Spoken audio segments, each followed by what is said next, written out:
আচ্ছা ডাক্তার সাবরিন হোসেন মিষ্টি, আপনি তো অত্যন্ত জনপ্রিয় একজন সেলিব্রিটি আমরা যেটি জানি, তো এবং একই সঙ্গে আপনি একজন চিকিৎসা বিজ্ঞানী। তো পথ চলার মধ্যে কেউ কি আপনাকে যদি হঠাৎ করে এসে একটা প্রেসক্রিপশন চায় যে আমার এই রোগের জন্য কি মেডিসিন হবে, তো আপনি সেটা কিভাবে দেখবেন বা কি জবাব দিবেন? এটা তো আমার রেগুলারই হয়, আমি রেগুলারই ট্রিটমেন্ট দেই। হ্যাঁ, মানে বেশিরভাগ সময় এরকম তো হয়ই যে একটা ট্রিটমেন্ট চাইলো বা মানে অথবা কোথায় যেতে হবে কোনো রেফারেলের জন্য পরামর্শ, এটা রেগুলার হয়।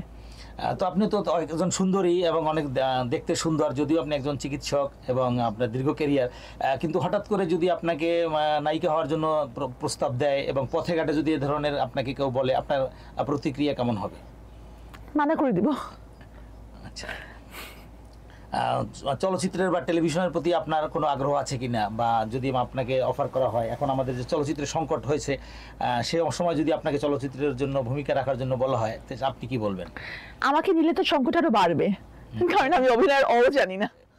আচ্ছা, তো আপনি তো মানে বিয়ে করেছেন ইতিপূর্বে এবং এখনো আসলে আপনি অনেক সুন্দর, তো আপনাকে প্রেমের প্রস্তাব কি ধরনের আসে এখন আপনার কাছে?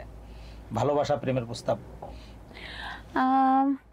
সেটা আসে, কিন্তু আমি ঠিক প্রেম করা ম্যাটেরিয়াল না। হ্যাঁ, আমি বিয়ে করেছি, আর হচ্ছে যে আমার কাছে মনে হয় যে ভালোবাসার সংজ্ঞাটাই আমার কাছে হচ্ছে ভালো রাখা।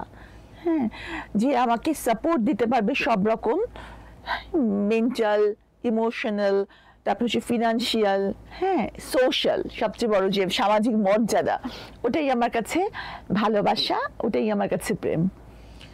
তো জিয়া সাংস্কৃতিক সংগঠনে আপনি যুক্ত রয়েছেন, এটা একটা সাংস্কৃতিক সংগঠন, এখান থেকে আপনি কি করতে চান বা এখানে আপনি কি দায়িত্ব পালন করতে চান?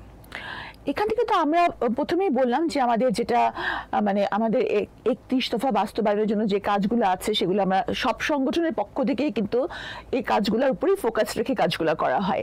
আর হচ্ছে যে আমরা যে কোনো জায়গায়, আমি বিশেষ করে যেটা আমাদের জিসাসের পক্ষ থেকে যে বিনামূল্যে স্বাস্থ্যসেবা দেয়া হয়, তবে যখন বন্যা হয় বা যে কোনো ধরনের যখন একটা কন্ডিশন হয়, ন্যাচারাল ক্যালামিটি হয়, তখন তাদের সাথে আমি ওখানে উপস্থিত থেকে আমরা দেশের জন্য একসাথে কাজ করি।